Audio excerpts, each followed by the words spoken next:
Oh my God, dude, I'm so excited. I get to do a Q&A. It's been so long since I've done a Q&A on this channel.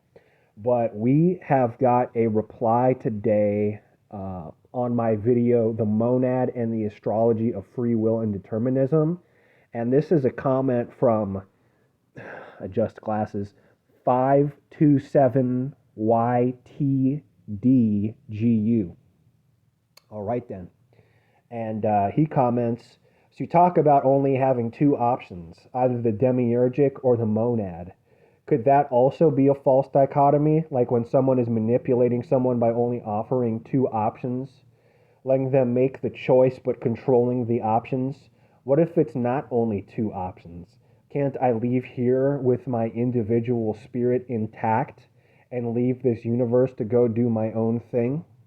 I want nothing to do with the demiurge or the monad. I don't like either option. Could it be a false dichotomy? Surely within infinity, there is more than just two options. Also, I have much difficulty remembering my dreams, lucid dreaming, and trying to get out of body. I am worried that if I can't relay this information about what this place really is to my astral body, what if I get manipulated and forget everything? I do not want to lose my mental body. It's important that I don't get manipulated here again with emotional ploys. Logos seems to be a worthy defense, but with the amnesia I have, I wonder if they will wipe all this knowledge without my consent when I die and manipulate me again. Because how did I get here in the first place? I just want to leave this universe altogether. I don't like nature very much anyways. But yeah, those are just some questions I had. I do like your content though. These videos are cool. Thank you. Yeah, I think this comment speaks to a lot of our experiences. I think this line of thought is something that we can all kind of relate to. It made me want to talk about before my spiritual awakening, I had kind of a philosophical awakening. You know, at some point in a person's life, they do start asking sort of existential questions, and they do start having to form a philosophy around why they're here.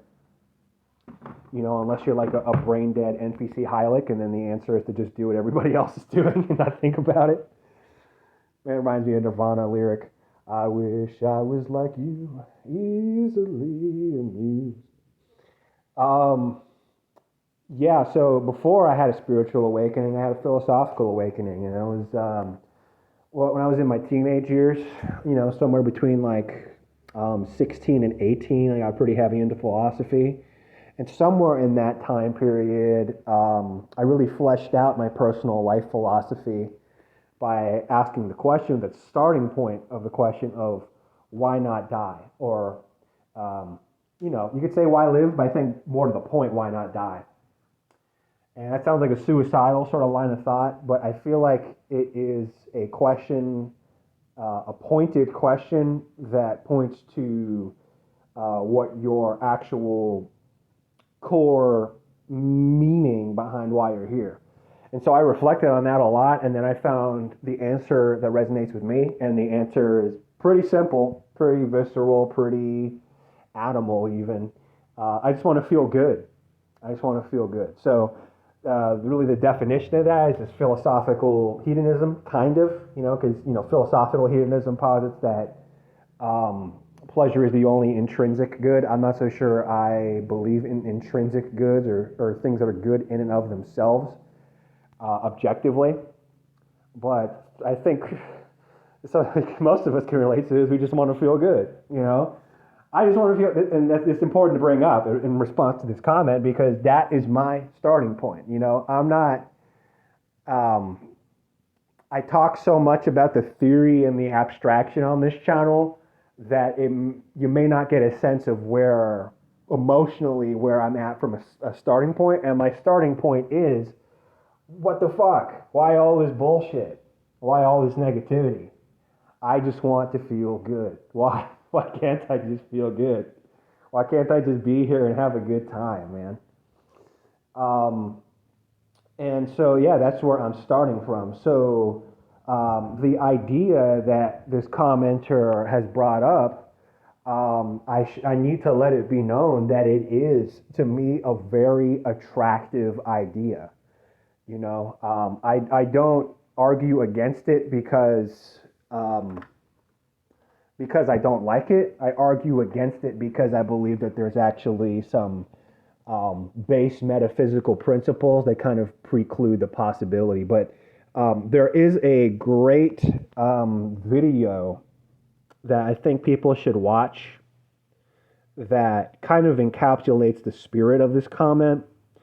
It's from a YouTube channel called Sovereign Spirits. And I think that the idea behind this comment that this commenter left has a lot to do with this, with the spirit of being a sovereign soul, of being like, no, I don't want to merge into the soul soup. And no, I don't want to be under the control of this oppressive sort of demiurgic power. I want to do what I want to do. I want to be the one in control of my destiny. And I want to retain who I am. I want to retain my identity. I think a lot of people can really relate to that. The video by this channel reads Sovereign Realities, Imagining Afterlife Realms for a Sovereign Consciousness.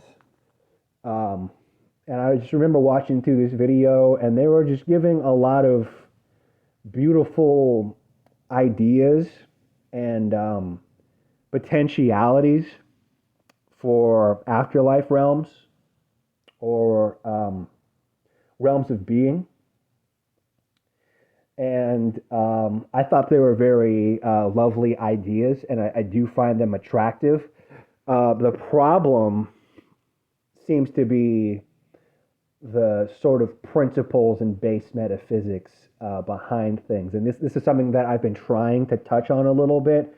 I know it's very sort of highfalutin and very abstract sort of topics, very technical topics that I've been covering lately when I make videos like The Starving God, which is something that I think anybody who's watching this video should go watch that video to get an idea of what I'm going to be talking about in this video. And also another video, Metaphysical Common Sense, which is featured on the front page of my channel. So in those videos, I'm trying to touch on kind of the core metaphysics behind things that explain why things work the way they do. And why I don't think that these sort of imaginary ideas that these sovereign spirits individuals are talking about are not really possible in a consistent way, and I am going to get into that. But basically, one of the things that this commenter said that stuck out to me is, how did I get here in the first place? Indeed, that is the question. How did we get here in the first place? And it's that question right there that's really important. It's a question that I come back to a lot. Anytime I'm listening to soul trap YouTubers, anytime I'm listening to like Schizo Dumps, anytime I'm listening to like Tony Sayers, it's like, you guys are planning the prison break. You guys are going to get out of here. You guys are absconding with the spoon from the prison cafeteria, and you're going to dig your way out of the prison. And you're going to run away far from here, and you're going to go to an island or something. And you're going to go to some faraway paradise realm where things aren't all fucked up like they are here. Respect to that endeavor. But I'm going to use this commenter's own words. How did I get here in the first place? Yeah, so how did we get from there to here? And that's kind of the whole crux of this, is somehow we did end up here. And I think that there is this idea that we can become schooled enough to manipulation that we could just make it so this doesn't happen. But I think the we need to understand the power of the base metaphysics and how fundamental they are to reality to kind of understand how we end up in a situation like this. And also understand how a situation like this that we're in is actually temporary as well. Um, so, the place I like to start that really helps to explain all this is something I talked about in the Starving God video. It's the monad and the zimzum. I'm quickly finding this is really the best place to start if we want to talk about base metaphysics because theoretically speaking, it is basically where it all began. The zimzum is the beginning of creation, Kabbalistically speaking. And so, just to revisit that, the idea is that there exist may not even be the right word, there is a pre-existent infinite non-dual light. The Ein Sof Or means is the infinite light. Ein Sof means without end. So it is infinite, and it is light that fills all. It's all filling. So there is no other thing, which means that it must be outside of time and space. Because in order for there to be time and space, this all-filling light, which contains simultaneously subjectivity, that's not even the best way to put it, really. Well, it contains all possibility, but it also contains the dissolution of subject and object. It contains the potentiality for perception, maybe a good way of putting it. So it contains the potentiality of expressions, potentiality for individual things, and the potentiality to experience individual things and to experience individuality. But when it's in this sort of soup, it is pre-existent because there can be no things in this infinite oneness, right? So the premise is that there was this zimzum where we withdraw a portion of this light to create a space for there to be things, and then we re-inject sort of like a laser of this non-dual light back into this space so that it can be fragmented into multiplicity to give us individual things. And that's what gave birth to you and me, right? So, yeah, I mean, I think that's a really important place to start because what you have is you're emptying out a void for there to be things.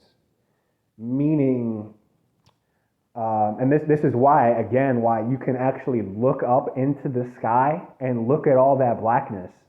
You know what I mean? I think that's sort of what I believe it was Isaac Luria. Isaac Luria was reflecting on when he was spending many years in monastic isolation, reflecting on Hebrew mysticism and Kabbalah. He's looking up into the sky, reflecting on the Ein Sof, the infinite light, and be like, but it's all dark up there, you know? That's the zimzum. It's the withdrawal of this light. And then when you inject the kav, this little laser of light, you get multiplicity. So that's one of the big points that I try to drive home is that creation is possible when everythingness meets nothingness. The everythingness is the non-dual light, the all-filling fullness. And when that is projected into the zimzum, the emptiness, everythingness meets nothingness, and then that is what gives birth to creation. So you can see how this kind of ties into concepts of positive and negative, you know? I talked about this in other videos, but you can kind of see almost how I talked about this sort of my video, the Demiurge disease. There is sort of an overlap between what the Zimzum represents and what the malefic planets represent. And similarly, there's an overlap in what the benefics represent and what the monad represents. In other words, the Zimzum by its nature is separative. It creates multiplicity. You know, it was only when the Zimzum was formed, when this contraction, when this withdrawal of light was formed, that multiplicity became possible. So that darkness is fragmenting to light. It's a fragmenting, separating property.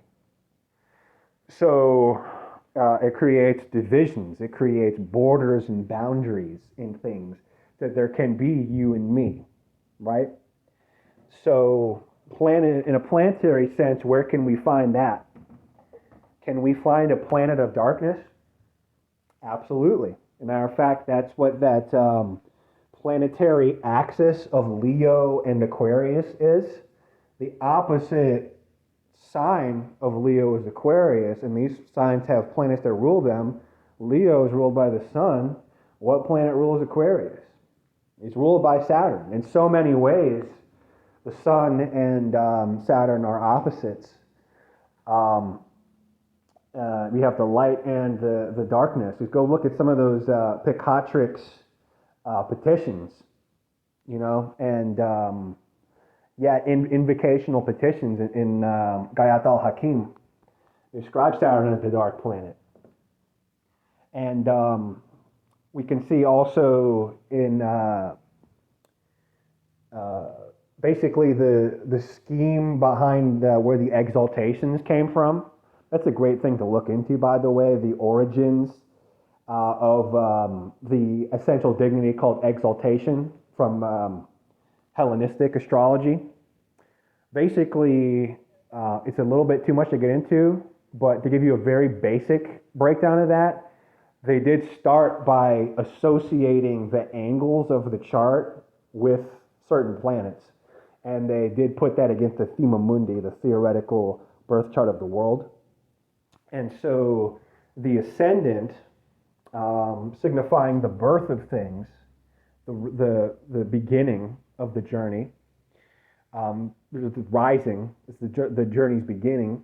It rises up to the midheaven, which is the apex. And so we get sort of this birthing energy at the ascendant. So the ascendant was associated with Jupiter, according to the ancients, to the Hellenistic astrologers. So there's a lot of like new life energy, nurturing energy. So that's why Jupiter is exalted in Cancer, because in the Thema Mundi, Cancer is on the ascendant. And therefore Jupiter is exalted in Cancer. So Jupiter in Cancer is this really like diabetically sweet sort of guardian angel sort of energy, like looking after children, nurturing children. Way more than the moon, way more than the moon. Jupiter in Cancer is like the most extreme expression of this. New life, the nurturer of new life. And then to the midheaven, they associated that with the sun, and in the Thema Mundi, Aries is on the midheaven. Therefore, what's exalted in Aries? The sun. It's got to be on top.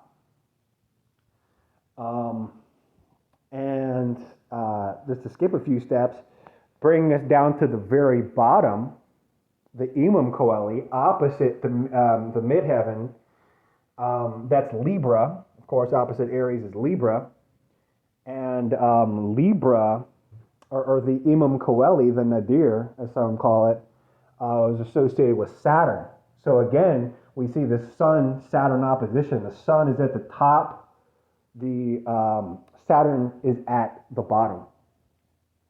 So it's the sun and it's the Saturn. It's the light and it's the dark. That's a really important thing to focus on.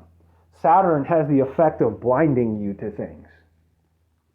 When there's a pronounced Saturn aspect of a chart, it represents an area where you're so ignorant and pig-headed and blind that you can't see very simple solutions to the problems you're in. So in many ways, Saturn represents prisons of your own making, being blinded to solutions to problems that you could easily navigate your way out of, but for whatever reason you just can't see it. Reminds me of, there was this video, I'm not even sure what you call it. It was like I don't call it, like a special, you know what I mean? It's doing like a little special, doing a little thought piece experiment where they found that quote unquote unlucky people are people that are less likely to look around for possibilities that are there. Like what they did is they laid this $20 bill on the ground, and the people that self-reported as being lucky, they noticed the $20 bill, they picked it up. The people that reported being unlucky, they walked right past the $20 bill, they didn't even see it. So there is something about unluckiness, which, by the way, of course, is associated with Saturn, it's malefic, and being blinded to possibilities. And so it is kind of like prisons of your own making. Whereas the sun is associated with the eyeball, the eye, the ability to see things. The sun shines light on things, makes things visible. You know what I mean? So that sort of meditating on this idea of light versus darkness is a really good place to start.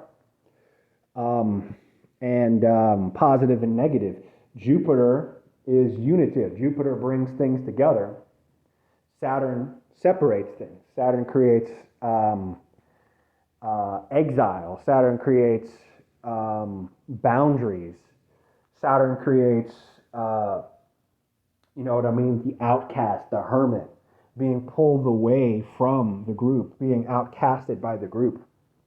So it's separative. And Jupiter brings people together as the community, unitive. So these are some of the base metaphysics I'm trying to break down here. Is the Zimzum, this darkness, is separative in the same way that this dark planet, Saturn, is separative. And you can extend that to Mars as well, author of divorce, separative, creates separations, thereby creating multiplicity. And so we need both in order to exist. We need both literally in order to exist. Everythingness meeting nothingness is what allows for individual things. If there was nothing to be separated, in other words, if there was only nothingness, I mean, I don't have to tell you that only nothingness does not leave the possibility of somethingness. Whereas if everythingness, and of course in the case of everythingness, there is basically a state of no thingness because there is no subject-object. The light is all filling.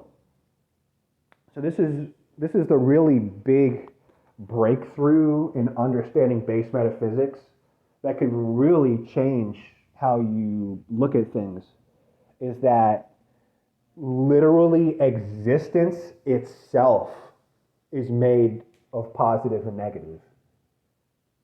And the second that stops being the case, it stops being existence. This is like some kind of core law of logic that's like inescapable. You know what I mean? If there was no negativity, if there was no darkness, if there's no nothingness, if there's no zimzum, right? Then there's nothing to fragment the non-dual light into individual things. The light would be all filling. This is the best way I can describe this, because like literally it would defy the laws of logic for it to be any other way. You know what I mean? So essentially,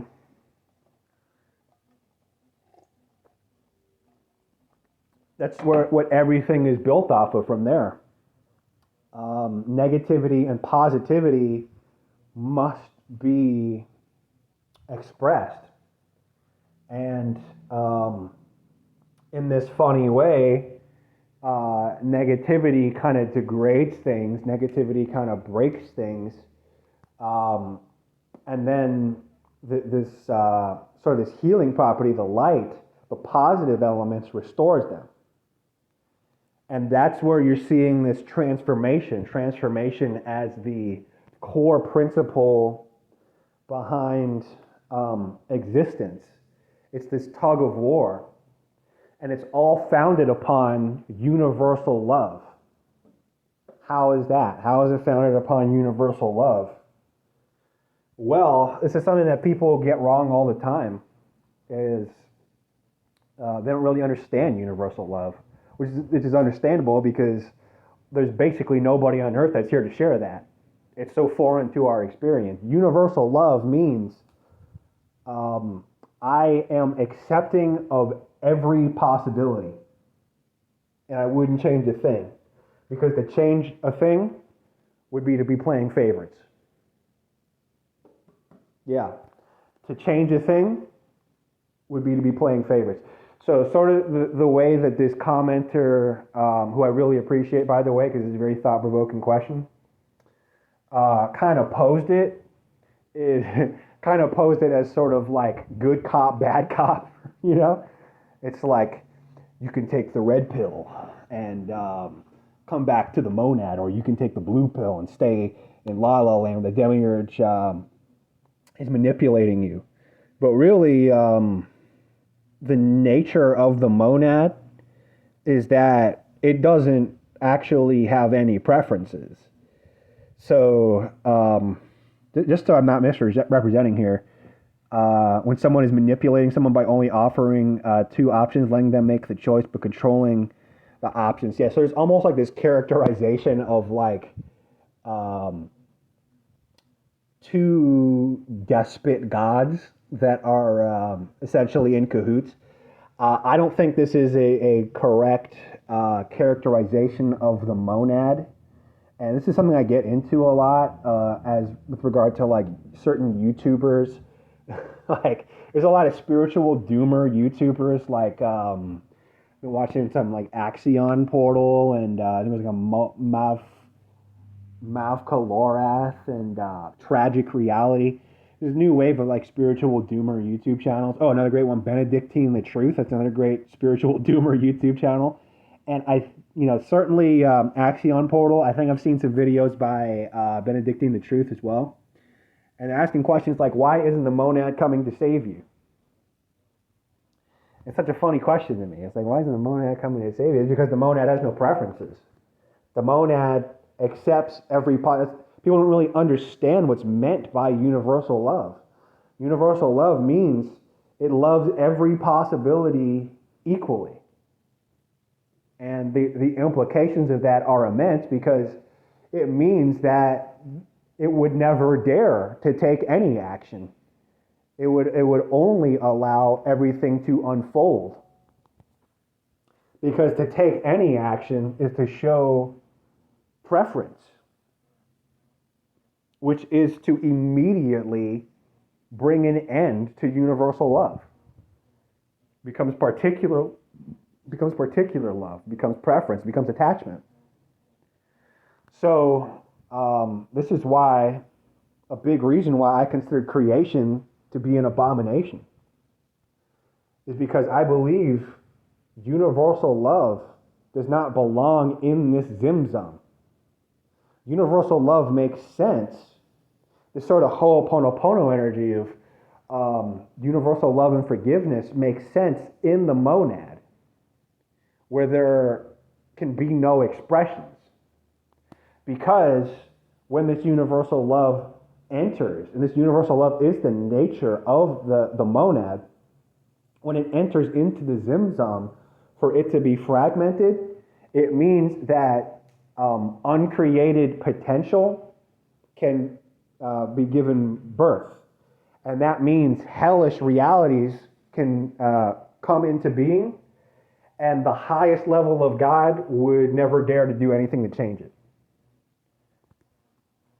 Yeah, just that's something to chew on right there.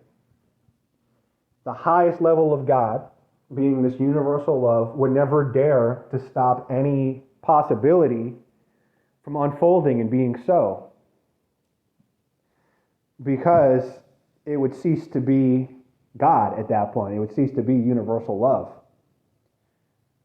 And that's why creation is an abomination, is that it is a free-for-all. It is just letting whatever happens happen, and there's no morality behind it.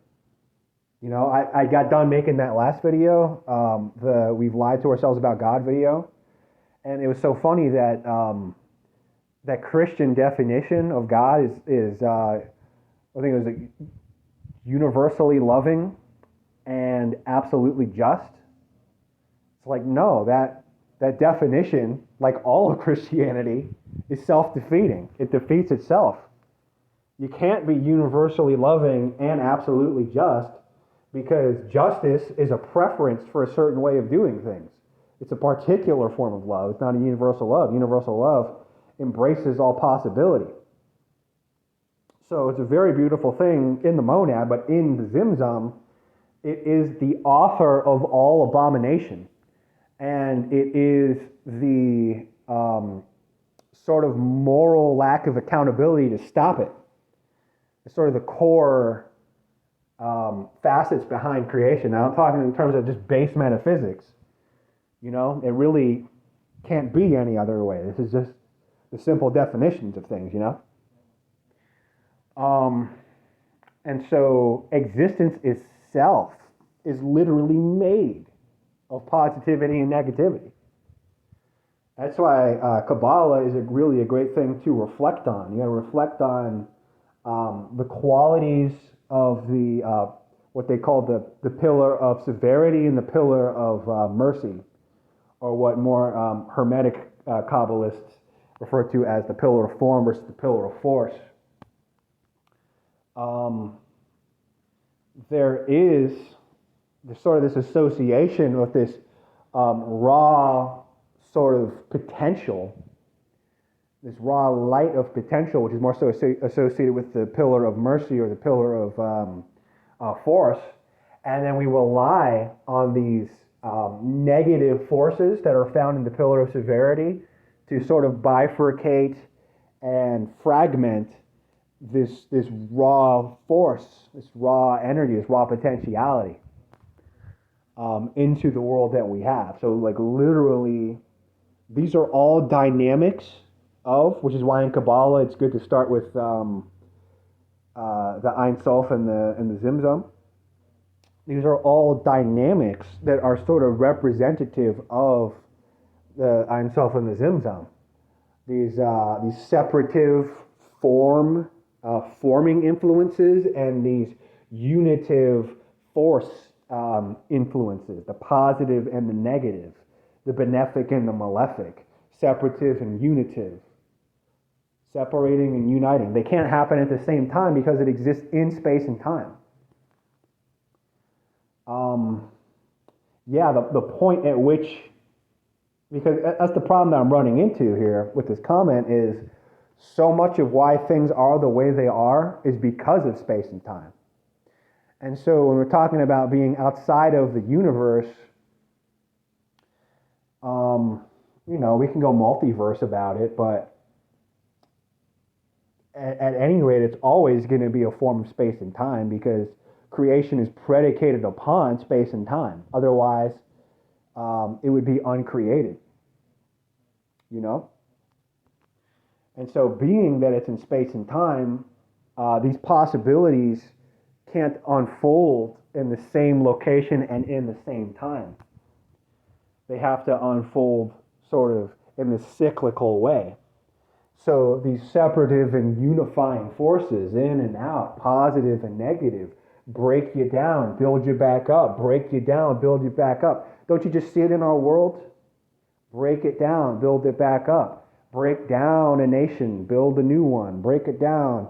Transformation, it's everywhere. It's transformation, it's death and rebirth. It is this inhalation, this exhalation of negative and positive. And so, to me, it seems that while there is infinite potentiality, it seems to be governed by these base metaphysics.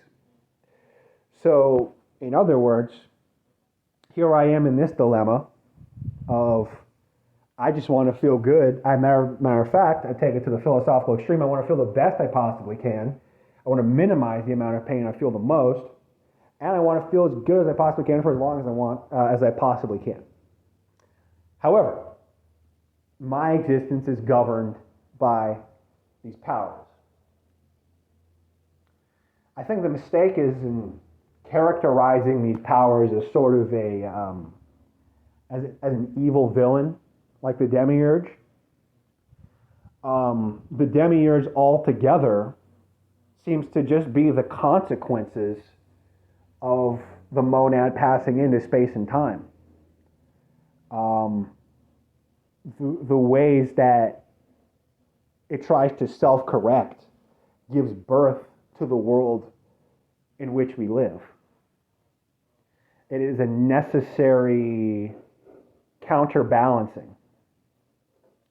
If things are to exist within creation, that is to say, exist within space and time, they must be subject to these cycles. That's why the beginning of creation is a wave. It is a peak of a positive and a trough of a negative. And that is the conclusion that I had come to. And then I found another YouTuber who made a really amazing video that really helps flesh that out a lot more too. You may have seen him around. Recently, I added him to my my channel's featured channel page, Morgue Official. And we've been having a lot of what would you say, parallel thinking lately. He made a video, is alive, The Secret of the Monad is Stranger Than You Think. And he covered a lot of similar stuff to what I covered in my Metaphysical Common Sense video, that the creation begins with wave. And he talked about this circular, cyclical nature of reality. It's a lot of stuff that I was talking about on my channel for a really long time, but he broke it down in this very sort of like mathematical way, which was really cool. And then later in the video, he shit the bed because he's talking about like the goal is we just need to build a new society where everything's good. It's like, you fucked up. You don't understand. It's the drama of the gods. It's just the way things are. We exist within positivity and negativity. So it literally is just like fucking Star Wars. It literally is just like they thought the Sith was dead, and then the Sith rose again, and then we had the Galactic Empire, and then the Jedis fell, and then the Jedis came back from the dead, and they came up, and they fucking brought the Sith down. It's going to continue to be that. This is the drama of creation because it's founded upon positive and negative. Another example I like to give is the Julio-Claudian dynasty in Rome. We had it was Augustus and Nero and who was the other guy? Oh, he was crazy as shit. Caligula. Yeah, I mean, Augustus was a great, good emperor who restored order and brought prosperity to his people. And then you got these psycho fucking emperors who came after him, like Nero and Caligula, that are just crazy as shit and evil as fuck and just ruin everything. Yeah, this is just the drama of creation because it's founded upon positive and negative. It's literally what creation is made of. Um, and so always you will see these two represented, it seems. And it seems this is the case because of base metaphysics. Um, and I think sort of the spirit behind this comment is instead of just trying to dissolve into the monad, let's get out there and let's explore possibilities. Let's create an outcome where the laws of logic don't apply and everything is always increasingly more positive all the time. And there's never a swing back towards negativity. Which gets to the second half of his comment. He says, I am worried that if I can't relay this information about what this place really is to my astral body, what if I get manipulated and forget everything? And my response to that is you will. You will. It's something I don't really believe in, is this idea of basically passing all the checkpoints, you know what I mean? And getting past all the prison wardens to break out of this thing, you know? I don't believe in that at all. What I believe in is I believe the planets are representative of the higher principles behind reality. This is something my teacher, Christopher Warnock, my astrology teacher, talks about is essentially the way they looked at it in antiquity is you had the divine ideas. It starts with Plato, the Platonic form, the divine ideas behind things, these divine principles. And that gives birth to the planets, and then the planets give birth to the material expressions of things. So essentially, the planets are kind of the bridge between these divine principles, these divine ideas, and the material expression. So the classic example I like to give all the time is that there is the divine idea, the Platonic form of justice, and then we have Jupiter, the planet of justice. And then we have, in the material world, governed by Jupiter, individual acts of justice, unjust men, and people that work in the judicial profession, like judges, lawyers, and the like. So I think that this reflection is a really good way to look at it. I talked about a lot about in my last video, is if we view Pluto as the first emanation, the divine principle behind Pluto has a lot to do with control. It's what's in control of everything.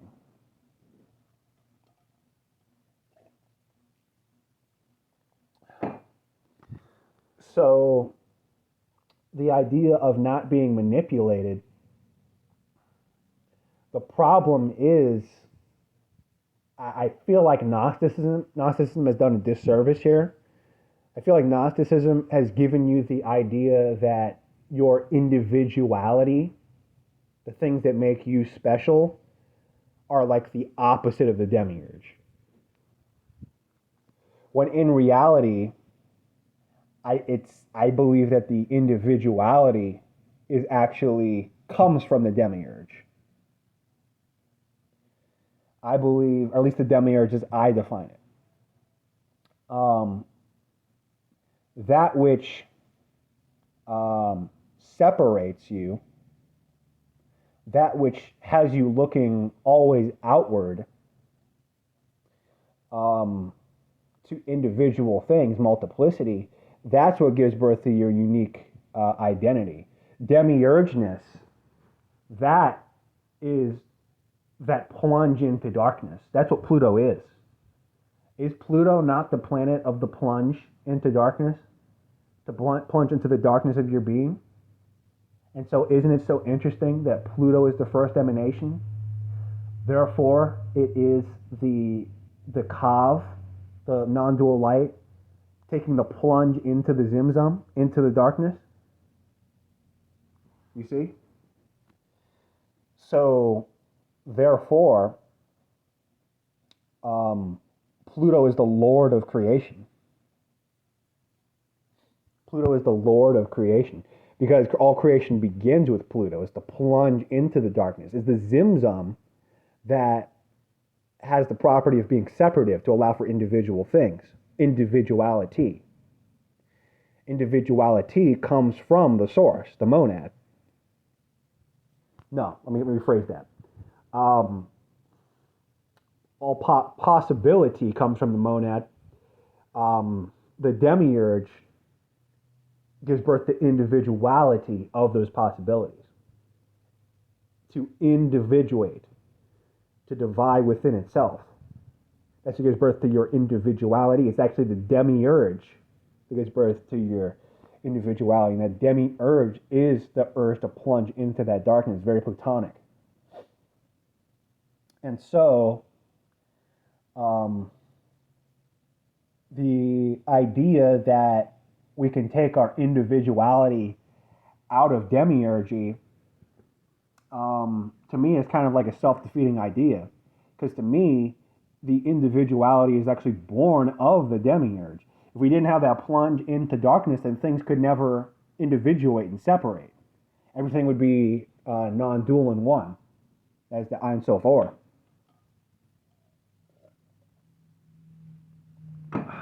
And so,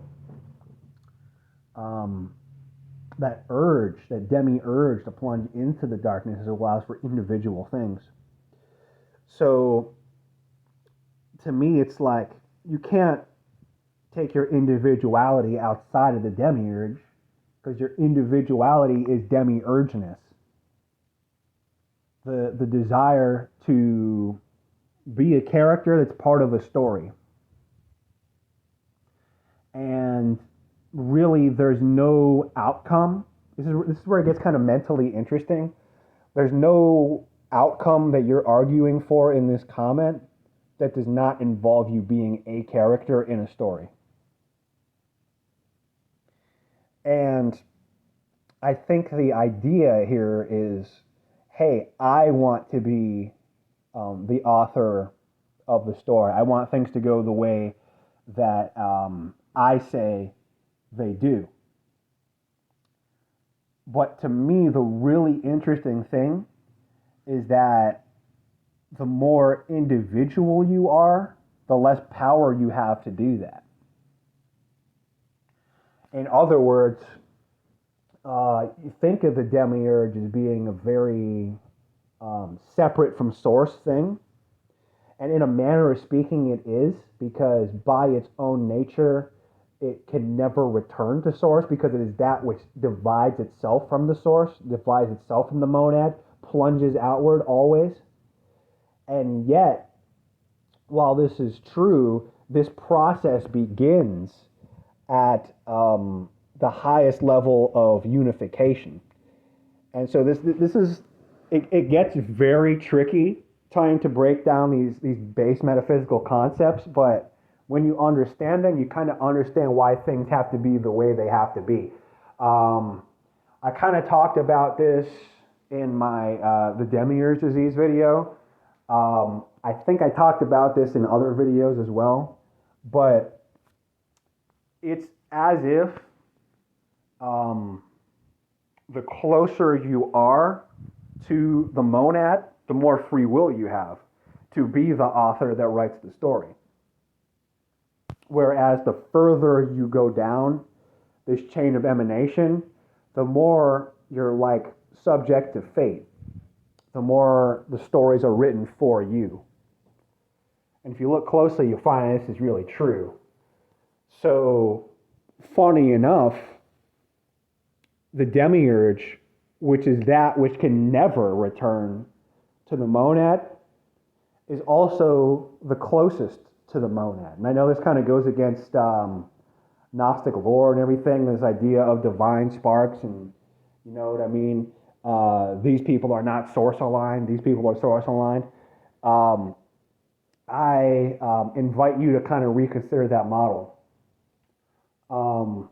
there is a point in which Demiurge individuates from monad.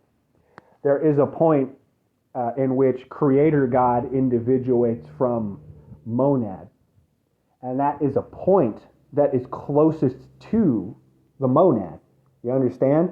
Because that point of individuation from the monad is very close to the point at which creation individuates from it. You know, there's a point where that has to begin.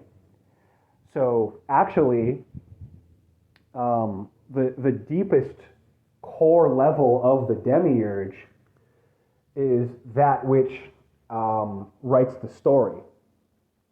That's the powerful author. That's Pluto as control and as power. And yet, this is where it gets so interesting, is Pluto is obsessed with transformation. And I've argued that it's trauma. It's this attempt to process this trauma of separation from the monad that causes it to be obsessed with transformation, because it's trying to transform in time and space to find that completeness again. And so ultimately,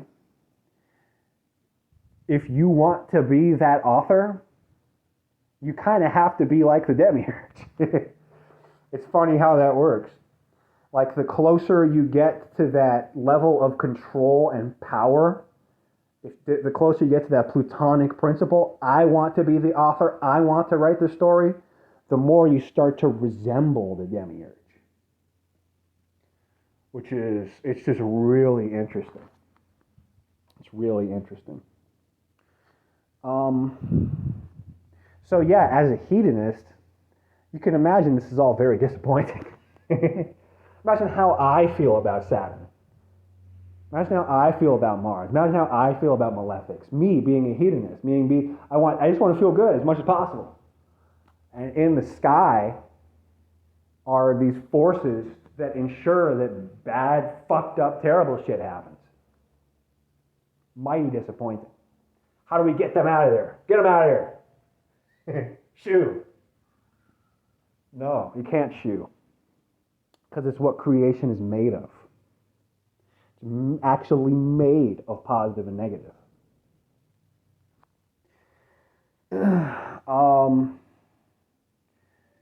So yeah, I think that's about where I stand. Can I prove that those realms don't exist? Not really, but my intuition, which is rarely wrong, really points to the idea that there are these base metaphysics, these metaphysical principles that are basically inevitable. And that's why I am not a believer in option 3.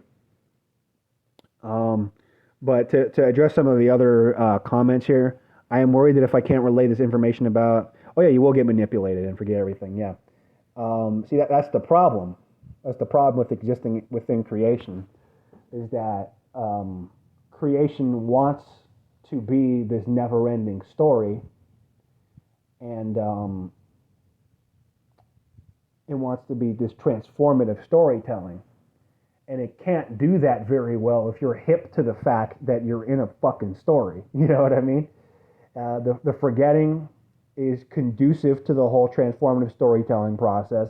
The manipulation is conducive to the transformative storytelling process. And more to the point, these forces are so much more powerful. There is this Gnostic idea of the Demiurge is just this failed abortion, loser creation that's jealous of these source-aligned beings. Again, I think this might be a little bit of mythology. The Demiurge is the ultimate power behind creation. It is the Pluto. It is the control. It's within control of everything. So, if you want to be a part of creation, you should embrace the reality of these resets. You should embrace the reality of this forgetting. Because Pluto is what gave birth to all of this. Pluto is the Lord of creation. death and rebirth.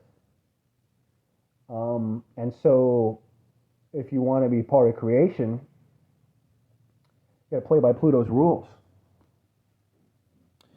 And I don't, so fuck that. Surely within infinity, there is more than just two options. Oh, okay. I do not want to lose my mental body. It's important that I don't get manipulated here again with emotional ploys. Yeah, and that's the problem, is that it is this chain of gods.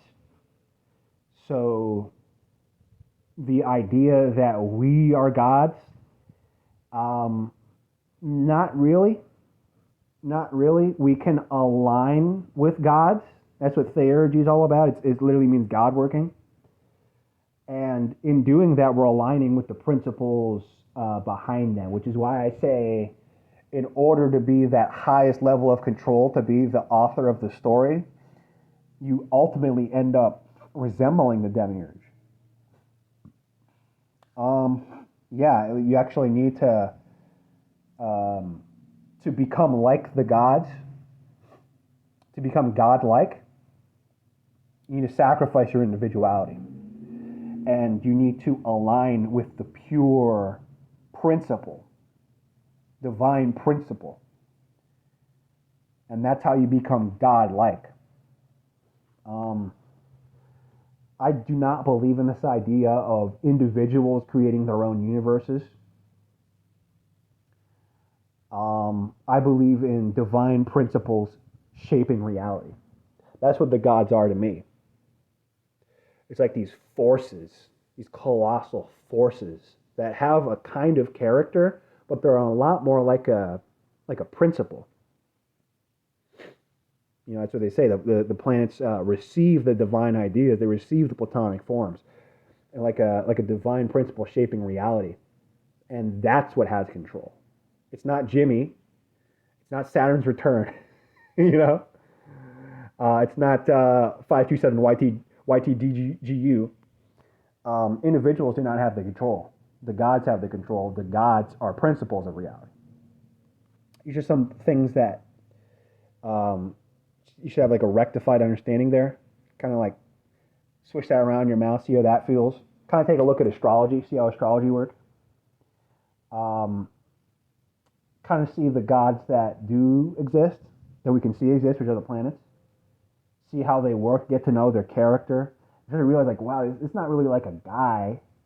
It's not really like Yahweh. It's not really like a. I mean, they have character per se, but it's a lot more like a principle.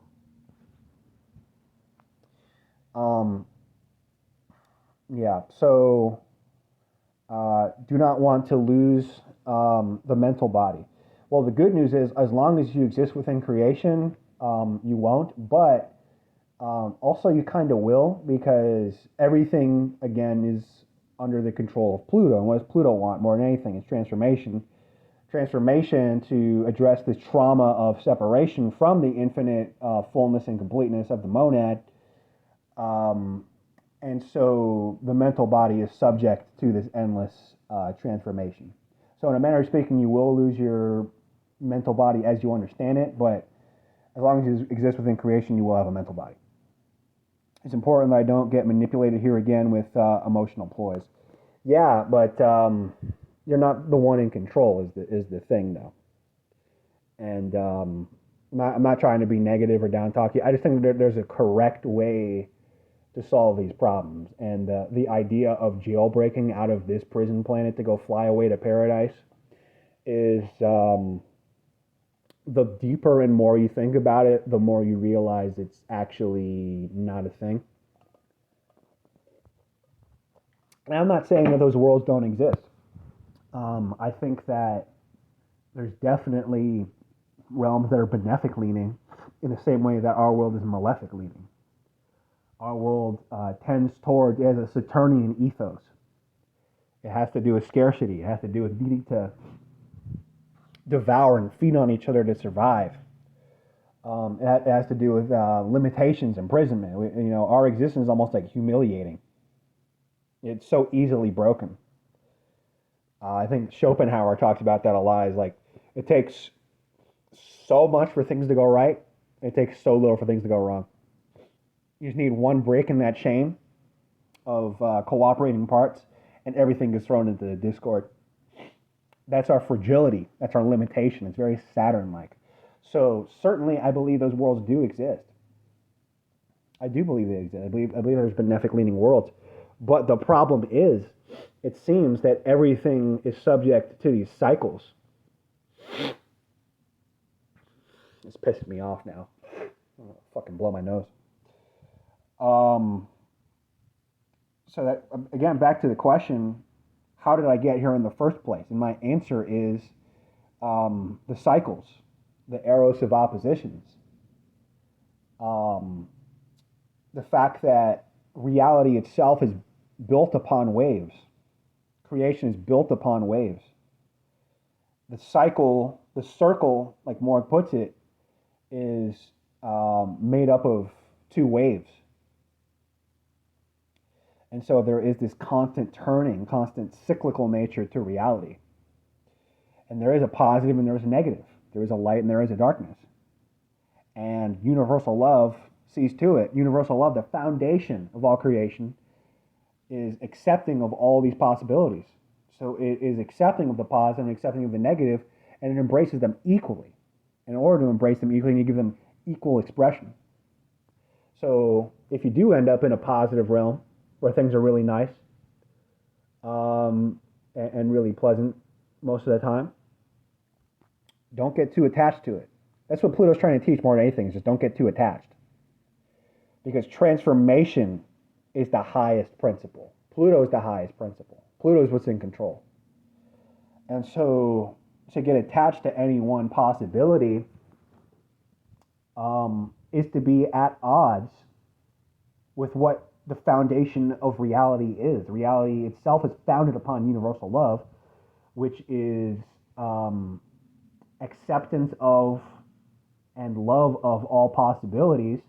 And the second that there's any level of attachment whatsoever to any one outcome, poof, the universal love is gone. And there goes the foundation of all creation.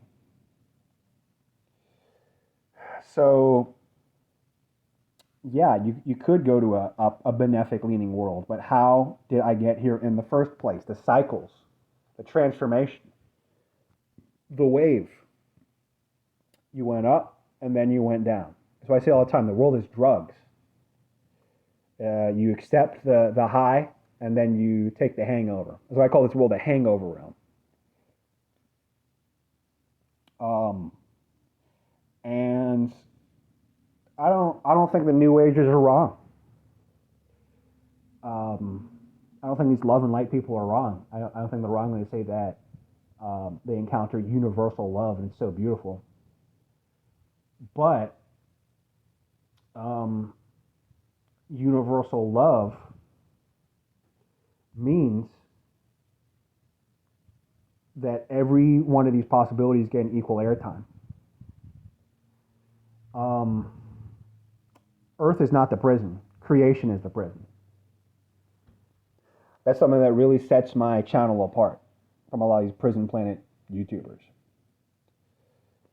People don't understand that the paradise realm, the realm of the benefic realm of pleasant, everything's awesome and great all the time, that is part of the greater prison, which is the Demiurge. Cyclical, always cyclical. It leads back into itself. It's the Ouroboros. You see the cycles everywhere. Day gives birth to night. Night gives birth to day. I am not scared of being stuck in this hellish planet. I'm scared of being a character in a never-ending story, being guided through all this bullshit, all this meaningless bullshit. Because every step of it has been meaningless. It has been conducive to nothing. It's been conducive to no outcome. Let me read on. I wonder if they will wipe all this knowledge without my consent when I die and manipulate me again. According to our best evidence, that will not happen because it seems that there has to be acknowledgement of free will and personal choice. So they will get your consent through manipulation, and they will wipe your memory again. Because we are dealing, basically, take like the most successful manipulator on earth, just like a total like 200 IQ master of psychology, and then multiply that by 1,000,000,000, and then you get the levels of astral entities moving all the way back to the deepest levels of the Demiurge. You can count on being manipulated. Creation itself is a manipulation. Creation itself is predicated upon the idea that we can achieve completion by having enough experiences. And so just come over here, have this experience, they'll get you closer to completion. Like that Michael Newton picture of the afterlife is so representative of what creation is. That's why I say not demons, basically the Demiurge's little helpers. The Demiurge is something that's inside of everything. It's very pronounced in these spirit guides and council of wise beings and everything like that. Come over here, have this experience, become more complete. No, there is no completion in creation. There's no way back to source in progressing outward to have to perceive these things and to have these experiences. It's not a way back to the monad. And so basically the idea here, sorry, let me read the rest of the comment. How did I get here in the first place? I just want to leave this universe altogether. I don't like nature very much anyways. I don't know, I think the beach is kind of cool. But yeah, those are just some, okay. So, yeah, to your point, you say, I just want to leave this universe altogether. Well, I think to be more accurate, you want to, and sorry to misrepresent what you're saying, but correct me if I'm wrong, you're saying that you want to leave this shitty universe where negative things can happen, and you want to go to a universe where everything is all positive all the time. Correct me if I'm wrong. And yeah, I think base metaphysics, metaphysical principles kind of preclude that as a possibility. Because creation itself is founded upon positive and negative. Universal love accepts and represents them equally, and that gives birth to cycles. And so positive things lead into negative things. So to your question, how did I get here in the first place? It's because positive things lead into negative things. So here you are. That's why the world is drugs. That's why highs lead into hangovers. And this world is the hangover. Good news is it's temporary too. The bad news is where we go after this is also temporary. Everything is temporary, you see? That's the nature of Pluto. To meditate on Pluto is to meditate on the temporal nature of reality. Because the monad is atemporal, outside time and space. And so to exist within time and space is to exist within a never-ending state of temporariness, of transformation. Don't get attached to anything, because it will be taken away from you. Yeah, I just want to leave this universe altogether too, but I think there's a proper way to do it. You have to kind of operate within these metaphysical principle guidelines, because these are sort of just laws of existence. Kind of like free will is a law. You can't really be duped. I shouldn't say duped, but you can't really be forced against your consent into this or that thing. So I wouldn't worry about that. I would actually worry, yes, about the manipulation, but I also wouldn't worry about that. So the choice isn't between hell realm and heaven realm. That was never on the table. That was already decided for you. If you're a part of creation, that's already going to be part of what you go through, inevitably. Everything's temporary. You see the cycles everywhere. Look at our world. Just look at how astrology works, and you see that everything is seasonal. And just because we're in a winter world doesn't mean that we will not end up in a summer world. The dilemma was never between heaven and hell worlds. The dilemma is between creation and uncreation. And that's something that you kind of have to look deep within yourself to see what resonates with you. Can you accept that the world is drugs? Can you accept that if you do end up, you break out of here and you find yourself in a paradise realm again? Can you accept that you will just end up here again eventually? Can you accept that all you're doing in creation is getting high and having hangovers? Can you accept what drugs are and decide that you're going to do that? Can you accept that everything in creation is a mixed bag? That you can't just have positive things and you're going to have seasons of high and low? Can you accept that a wave is a positive and a negative? Can you accept that creation itself is founded upon positive and negative? It's cyclical in that way. Can you accept that you're going to be going on this journey forever and you're never going to reach a final stopping point? Or at a certain point, do you get tired? Do you get weary of all of this? And I think that's who my message is for. My message is for people who have a deep core level weariness. You know, I watch these videos lately. I can't remember the guy's name. But this guy is like a YouTuber who I used to watch that covered like a lot of like borderline personality disorder content, like recovery from relationships with people with borderline personality disorder. I don't know what the fuck happened with this guy. He just went completely batshit insane. He became like a fucking channeler. And now he's channeling these entities that like just constantly telling him that like he's God and every, you know what I mean? He's God and he's come to like purge the world of fucking all this. And like everybody he talks to and he channels for, he's like, you're a God too. You're the God of the earth spirits. You're the guy. He went off his fucking rocker. God, what was that guy's name? Oh,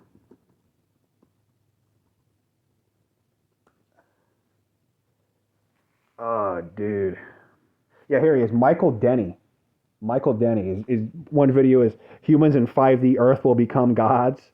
The 5D Earth shift is happening now. Channel message from light beings. Yeah, don't talk to strangers and don't talk to fucking light beings, dude. Don't talk to spirit guides. But I keep, you know, I'm listening to all these stories. I'm listening to 5D Earth is coming.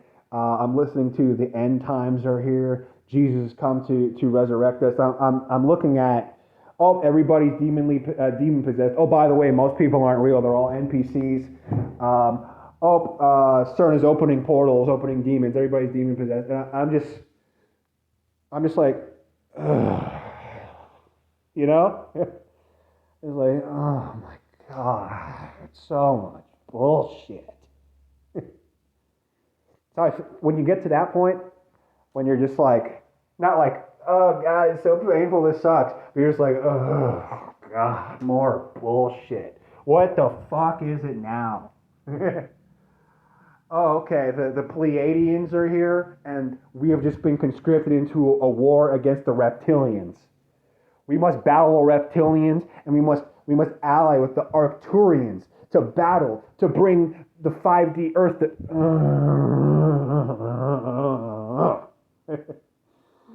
When you get to that point, you're just weary. And I think only at that point is my message on this channel really for you. And I can understand it's a really rare thing.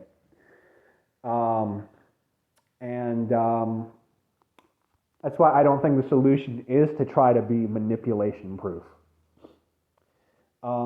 To desire to be a part of creation at all has made you manipulatable. Is that a word? Manipulatable? Yeah, you've become manipulatable because you have attachments to things that exist within creation. What is it that you think they're going to use to get you back in creation? Let's think about this. Let's talk about manipulation for a second. Let's say you're a sociopath. How do you find someone out there to manipulate? How do you find who to manipulate? I consider myself to be someone that's kind of largely immune to manipulation for the most part. And I think a really big reason that is that I just don't really want anything that much. So the entire premise behind manipulation is there's something that you want, there's some burning desire you have for something, and essentially you can put sort of a carrot on a stick to get somebody to move to the place that you want them to go. That's the entire premise behind manipulation. You want something, let me distort facts, let me kind of misdirect you in this direction, and now I can kind of pull you over to where I want you to go. Well, if you don't want anything, then you kind of can't be manipulated, And that's why worldliness is so connected to reincarnation. Is because always in reincarnation, there is the desire to have some experience. If you didn't have the desire to have some experience, there would be no fuel to the fire. There'd be no desire to play upon, to be manipulated back into the world. So actually, truthfully, your desire to kind of leave this universe and go to another one where things are really nice and pleasant, that still exists as a form of attachment and desire to things that exist within creation, and that very desire is what leaves you subject and vulnerable to manipulation. And so the only way to withdraw from this demiurge is to basically desire nothing but the monad, to desire nothing but this simultaneous emptiness and fullness. And so in that way, and also to ultimately I kind of prescribe having this all done during your material lifespan, because that's the funny thing about existing in physical form, is that you're not really that subject to interaction with these entities at all. So this is actually the perfect time to achieve what I call non-dual suicide, if that's what calls to you, if you're weary, like I'm weary. And so for that, I always give the same prescriptions. PTMD is purification, theurgy, monasticism, and disidentification. Principally theurgy. Theurgy as taught by the continuation of the Franz Barden lineage by practitioners like 60 Skills of Meditation and Mark Rasmus. Those are the only people I've ever seen actually have direct contact with non-dual light, which is, to me, is very profound. And if you want to not be manipulated, that's really your only option. Because you see how this all kind of like logically goes together. If you want this thing, if you want this or that thing in creation, then now you've just stepped up to the bargaining table. Now negotiations are in order. And that gives birth to the manipulation. So the only way to not be this pawn of manipulation, this pawn of fate, this character in this story that's written for you, is to be beyond character and be beyond story. What is a story? Basically, it's the fragmentations of the one that are laid out in the sequential order as kind of like a language, logos, um, that allows for these stories to be written. All these stories are written astrologically. It's like literally like a language. It's like words and sentences written with astrological glyphs, you know? Um, and so the reunion of this language into the silence, the reunion of Mars and Venus, the reunion of Jupiter and Saturn, the dissolution of these dualities rises you above the stories, and it puts you in the position of utmost free will. That's the most interesting thing, is that the decision to give birth to creation came from the highest level of free will. That will which is not subject to any programming or stories. No stories are written for you, no programming. It came from pure will, pure free will. That's what the monad is. So, yeah. I hope this helped address the issue, or helped address the question. And I hope it makes sense. I can't necessarily sit here and disprove that there is no third option, but there is sort of like a metaphysical common sense here. There is sort of like a metaphysical sort of like first principles going on that I think kind of precludes this possibility in a way. I mean, there is infinity, there is infinite possibility, but it's governed somehow by these core principles. And yep, I think that's about all I have to say on that. If you have any further questions or comments you'd like to leave on this topic, I would really appreciate your feedback. This has been a great back and forth dialogue, and thank you for commenting. And peace out, y'all.